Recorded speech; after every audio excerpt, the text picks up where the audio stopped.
Una vez más, Dios nos ha regalado el privilegio de abrir nuestros ojos y ver la luz de un nuevo día, porque nuevas son sus misericordias cada mañana.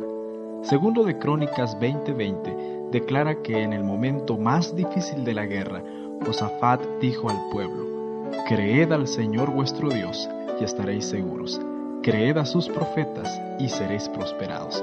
Que ese sea nuestro deseo al estudiar la palabra de Dios. El comentario de este día, 19 de octubre del 2017, está basado en Ezequiel 29, 7 profecías contra Egipto y el faraón, cada una de las cuales están fechados.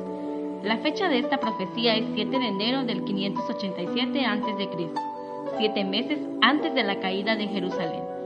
Hay 7 profecías en los capítulos 29 al 32, todas relacionadas con el juicio sobre Egipto. Tal vez esta es la primera profecía que dio Ezequiel en el 587 a.C. Ezequías, Joacín y Sedequías, reyes de Judá, buscaron ayuda de Egipto a pesar de las advertencias de Dios. Hay 3 razones principales para esta profecía. Egipto era un viejo enemigo de los judíos, ya que una vez los esclavizó durante 400 años. Egipto adoraba a muchos dioses. La riqueza y el poder de Egipto hacían que pareciera un buen aliado. Egipto solo buscaba ayuda de Judá para su beneficio, y cuando ya no le sirvió, ni se acordó de él. Egipto era una gran nación y no había sido destruida. Había logrado mantener su integridad en el transcurso de los siglos. Fue una de las naciones más antiguas. No tuvo necesidad de rodearse con una muralla defensiva. Después de todo, el desierto era una buena defensa. Había solo una entrada, a través del valle del río Nilo. Todo lo que Egipto tenía que hacer para defenderse era instalar un buen sistema defensivo allí. Usted encontrará que las ciudades de Egipto no estaban amuralladas, porque esas murallas no eran necesarias. Ahora, Dios dijo que los egipcios irían al cautiverio por 40 años. Leamos los versículos 1 y 2 de este capítulo 29 de Ezequiel. En el año 10º, en el mes 10º, a los 12 días del mes, vino a mí palabra del Señor diciendo: Hijo de hombre, vuelve tu rostro contra el faraón, rey de Egipto, y profetiza contra él y contra todo Egipto. Dios adoptó una posición firme contra la tierra de Egipto. Era la nación que había reducido a su pueblo a la esclavitud en las fábricas de ladrillos y lo había introducido en la idolatría. Egipto había sido por años como un aguijón en el cuerpo de Israel. Sin embargo, Israel acudía constantemente a Egipto buscando ayuda. Por alguna razón, los israelitas parecían apoyarse en Egipto. Entonces Dios dijo que estaba en contra de Egipto y que este país sería destruido. Y continuó diciendo en el versículo 3, Habla y di, así ha dicho el Señor Dios, yo estoy contra ti, el faraón rey de Egipto, el gran dragón que yace en medio de sus ríos, el cual dijo, Mío es el Nilo, pues yo lo hice. El cocodrilo aquí mencionado es aparentemente el gran dragón o monstruo marino. Faraón fue comparado con el cocodrilo que dice, Este es mi río. Es interesante observar que Egipto adoraba a toda clase de aves, bestias e insectos. También veremos que las plagas de Egipto estuvieron dirigidas contra los dioses que Egipto adoraba. Creemos que a pesar de lo terribles que fueron las plagas, revelaron que Dios tiene un cierto sentido del humor. Imagínate que fuera una de esas personas que adoraba a esa diosa llamada Eka, con cabeza de rana, y luego una mañana, cuando se despertara, su dormitorio estuviera lleno de ranas. ¿Qué podía hacer ante esta situación? ¿Comenzar a matar a esa diosa? Bueno, pensamos que el Señor puede haber sonreído observando esta situación. Ahora, el faraón mencionado aquí era el faraón Ofra, también llamado Apries en griego. Él era el nieto del faraón Necao, que había derrotado al rey Josías de Judá en Megiddo. En realidad sabemos que Josías fue muerto en esa batalla. Los reyes Joacín, Joaquín y Sedequías recurrieron al faraón Ofra para obtener ayuda. Cuando Jerusalén fue sitiada, el ejército egipcio salió a la guerra, pasó por Fenicia y obligó a los caldeos a levantar el sitio de Jerusalén.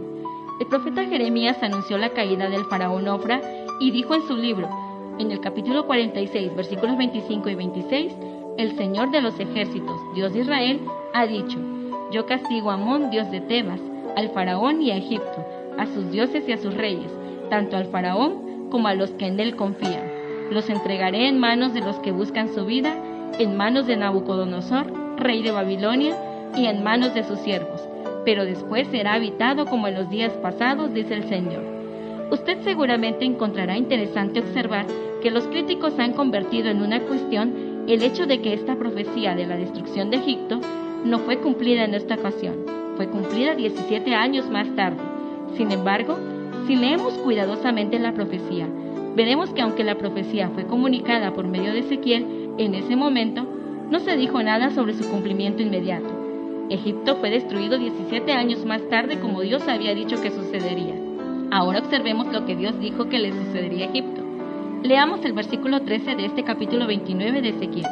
Porque así ha dicho el Señor Dios: al cabo de 40 años recogeré a Egipto de entre los pueblos entre los cuales hubieran sido esparcidos. Exactamente 17 años después, el rey de Babilonia, Nabucodonosor, llegó y se apoderó de los egipcios y los llevó al cautiverio, y estuvieron cautivos por 40 años, no 70 como estuvo Israel. Ahora veamos lo que nos dice el versículo 14.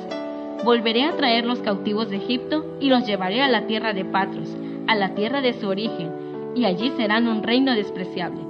Ahora prestemos suma atención a lo que nos dice el próximo versículo, el número 15. En comparación con los otros reinos, será el más humilde, nunca más se elevará sobre las naciones, porque yo los rebajaré, para que no vuelvan a tener dominio sobre las naciones. Egipto había sido una nación muy poderosa en el mundo antiguo. Desde los albores de la civilización surgieron como una gran potencia.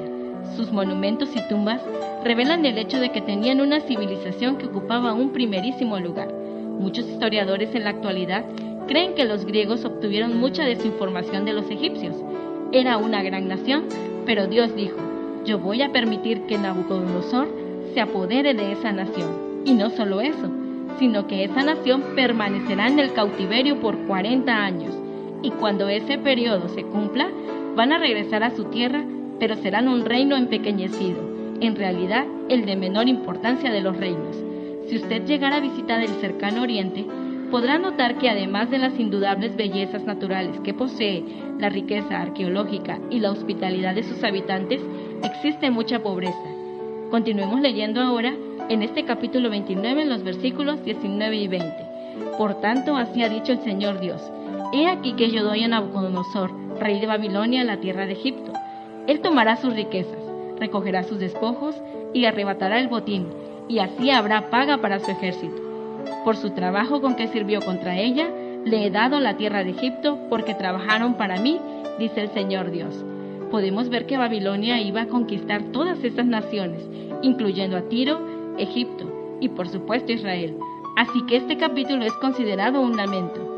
Ezequiel habló sobre la desolación en que quedó Egipto, y con esto se introduce el capítulo de esta mañana. Queremos dejar lecciones poco comunes, pero que nos dan gran enseñanza. Es probable que los 40 años de desolación empezaran después de esa conquista. En la historia no encontramos pruebas de esta devastación, pero podemos estar seguros de que así ocurrió, pues Jehová siempre se encarga de que sus profecías se cumplan. Jehová le dio a Nabucodonosor, a Egipto, como salario para su fuerza militar, compensándolo por el servicio que le había rendido. ¿No deberíamos nosotros imitar el ejemplo de Dios y pagar nuestros impuestos al Estado por los servicios que nos presta? Prescindiendo de la conducta de las autoridades civiles y del uso que den a los impuestos, es nuestro deber pagarlos. Se despide de ustedes su amiga Marlene Mechun Hernández, agradeciendo al pastor Daniel Juárez por escribir esta meditación y quien nos escribe desde el Hospital del Sureste, Unión Mexicana del Sureste. Es mi deseo que la paz de Dios more en su corazón. Este programa Señor Transfórmame es cortesía del Sistema Educativo Adventista Plantel 5 de Mayo, Tuxtla Gutiérrez, Chiapas, Departamento de Capellanía. Queremos agradecer a todos los que nos escuchan y a la vez invitarles a compartir con otros esta bendición.